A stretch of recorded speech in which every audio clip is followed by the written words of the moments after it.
in which Piglet is entirely surrounded by water.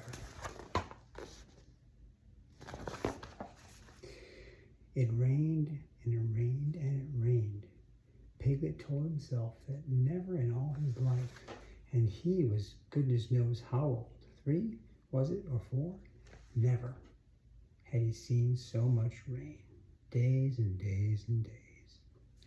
If only, he thought, as he looked out of the window, if I had been in Pooh's house or Christopher Robin's house or Rabbit's house when it began to rain, then I should have company all this time, instead of being here all alone, with nothing to do except wonder when it will stop. And he imagined himself with Pooh saying, "Did you ever see such rain, Pooh?" And Pooh saying, "Isn't it awful, Piglet?" And Piglet saying, "I wonder how it is over Christopher Robin's way." And Pooh saying, "I should think poor old Rabbit is about flooded out by this time." It would have been jolly to talk like this. And really, it wasn't much good having anything exciting like floods if you couldn't share them with somebody. For it was rather exciting. And the little dry ditches in which Piglet had nosed about so often had become streams, and the little streams across which he had splashed were rivers, and the rivers, between whose steep banks they had played so happily, had sprawled out of its own bed and was taking up so much room everywhere that Piglet was beginning to wonder whether it would be coming into his bed soon. "It's a little anxious," he said to himself, "to be a very small animal entirely surrounded by water. Christopher Robin and Pooh could escape by climbing trees, and Kanga could escape by jumping, and Rabbit could escape by burrowing, and Owl could escape by flying, and Eeyore could escape by making a loud noise until rescued. And here I am, surrounded by water, and I can't do anything." It went on raining, and every day the water got a little higher, until now it was nearly up to Piglet's window, and still he hadn't done anything.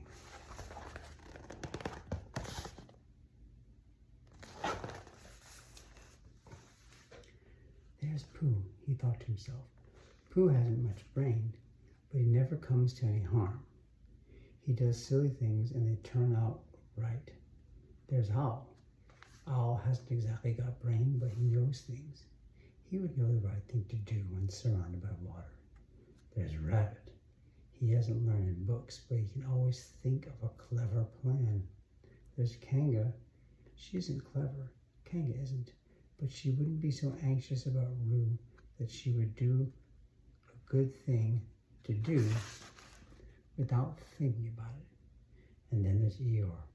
And Eeyore is so miserable anyhow that he wouldn't mind about this. But I wonder what Christopher Robin would do."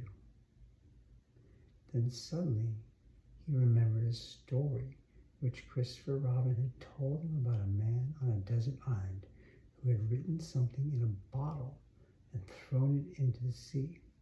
And Piglet thought that if he wrote something in a bottle and threw it in the water, perhaps somebody would come and rescue him. He left the window and began to search his house, all of it that wasn't underwater. And at last he found a pencil and a small piece of dry paper and a bottle with a cork in it. And he wrote on one side of the paper, "Help, Piglet, me." And then on the other side, "It's me, Piglet, help, help." Then he put the paper in the bottle, and he corked the bottle up tightly as he could, and he leant out of his window as far as he could lean without falling in, and he threw the bottle as far as he could throw. Splash!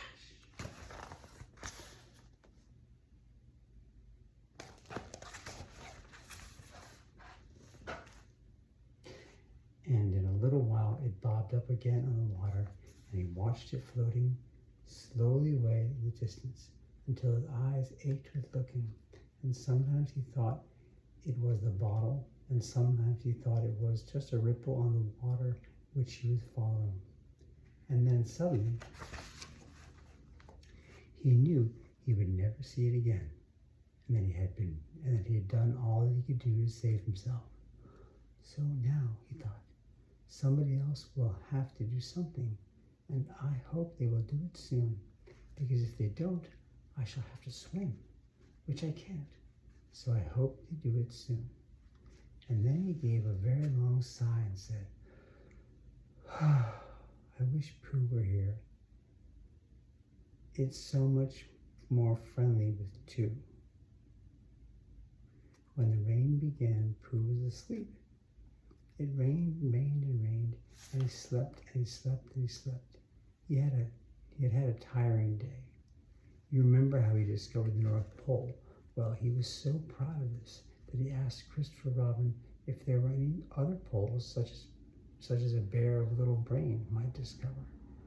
There's a South Pole, said Christopher Robin, and I expect there's an East Pole and a West Pole, though people don't like talking about them.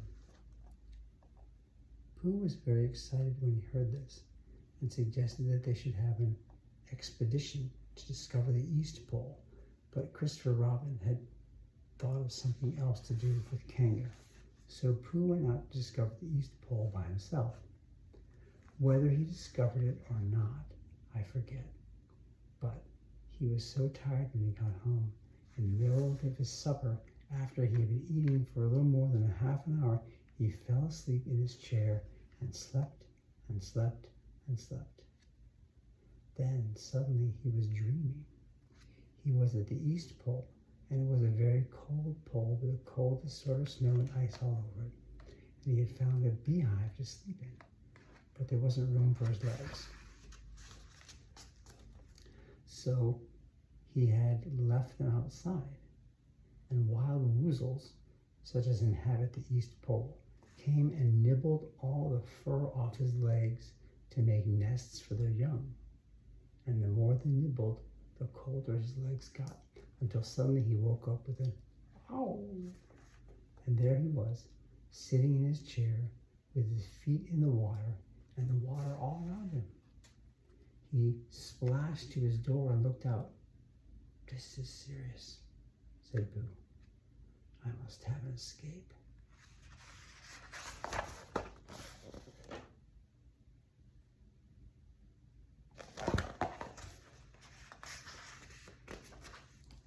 So he took his largest pot of honey and escaped with it to a broad branch of the tree, well above the water.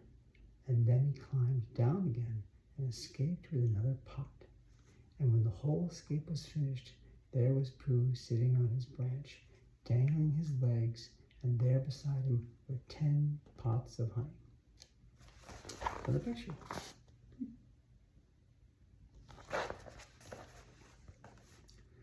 2 days later, there was Pooh, sitting on his branch, dangling his legs, and there beside him were 4 pots of honey.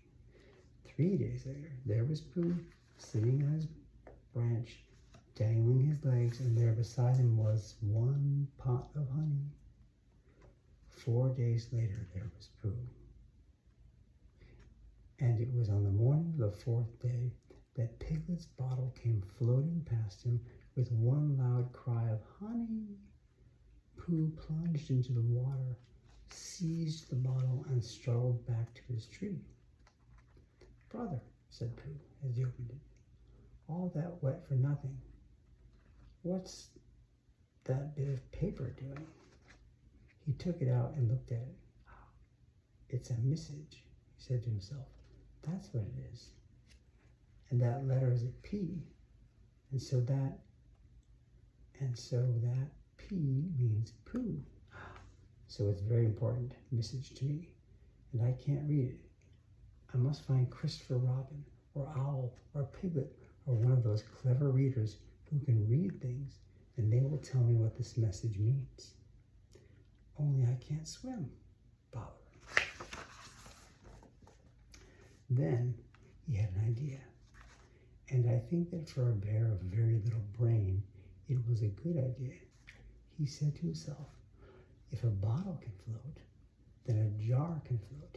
And if a jar floats, I can sit on top of it, and if it's a very big jar. So he took the biggest jar and corked it up. All boats have to have a name, he said, so I shall call mine the Floating Bear. And with these words, he dropped his boat into the water and jumped in after it. For a little while, Pooh and the Floating Bear were uncertain as to which of them was meant to be on top. But after trying one or two different positions, they settled down with the Floating Bear underneath Pooh, triumphantly astride it, paddling vigorously with his feet.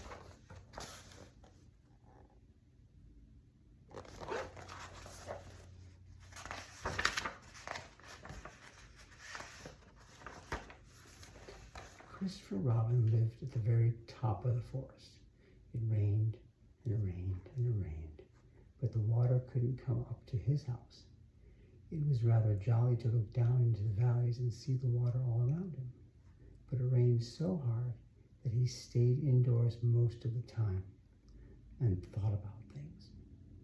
Every morning he went out with his umbrella and put a stick in the place where the water came up to, and every next morning he went out and he couldn't see his stick anymore.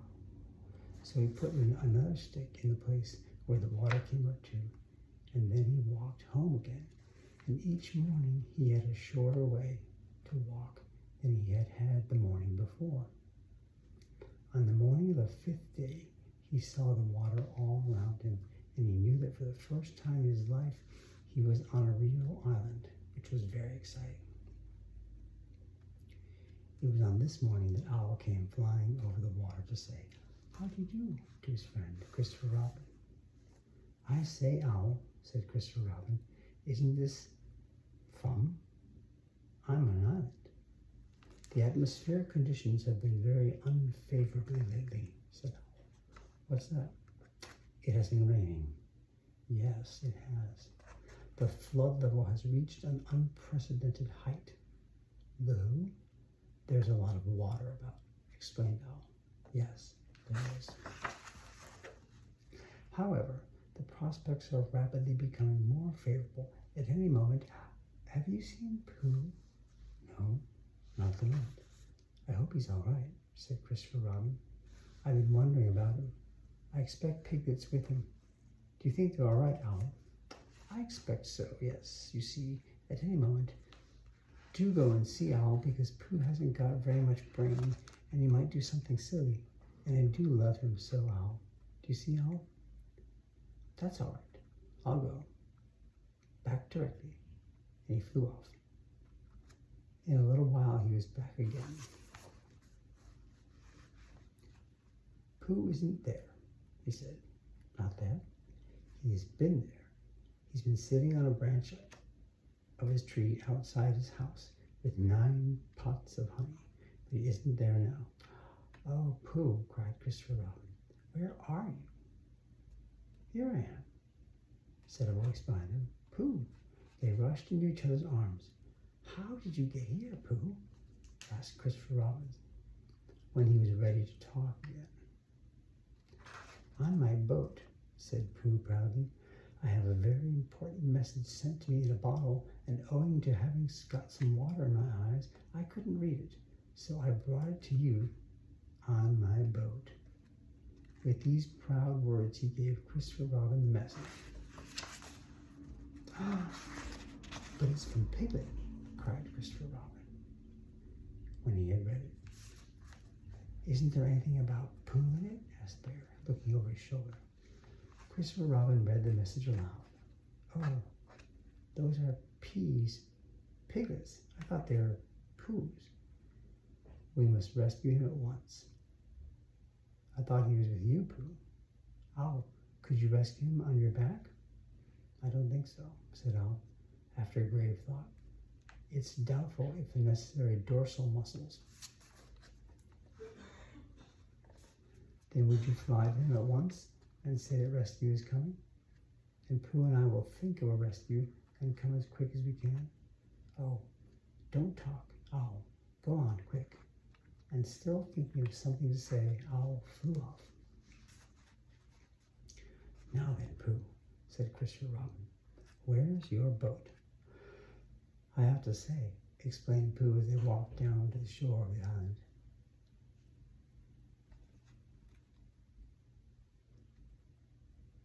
that it isn't just an ordinary sort of boat. Sometimes it's a boat, and sometimes it's more of an accident. It all depends. Depends on what? On whether I'm on top or underneath it. Oh, well, where is it? There, said Pooh, pointing proudly to the floating bear. It wasn't what Christopher Robin expected, and the more he looked at it, the more he thought what a brave and clever bear Pooh was. And the more Christopher Robin thought this, the more Pooh looked modestly down his nose and tried to pretend he wasn't. But it's too small for 2 of us, said Christopher Robin. 3 of us, with Piglet. That makes it smaller still. Oh, Pooh Bear, what shall we do? And then this bear, Pooh Bear, Winnie the Pooh Bear, FOP, friend of Piglet's, RC, Rabbit's companion, PD, Pole Discoverer, ECNTF, Eeyore's Comforter, and Tail Finder. In fact, Pooh himself said something so clever that Christopher Robin could only look at him with mouth open and eyes staring, wondering if this was really the bear of very little brain who he had known and loved so long. We might go in your umbrella, said Pooh. We might go in your umbrella, said Pooh.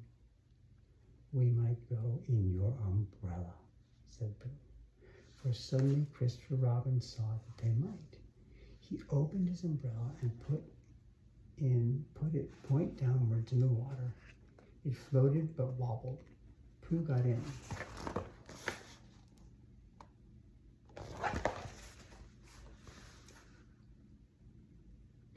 Pooh got in. He was just beginning to say that it was all right now when he found that it wasn't. So after a short drink, which he didn't really want to, he waded back to Christopher Robin. Then they both got in together, and it wobbled no longer. I shall call this boat the Brain of Pooh, said Christopher Robin. And the Brain of Pooh set sail forthwith with a southwesterly direction, revolving gracefully.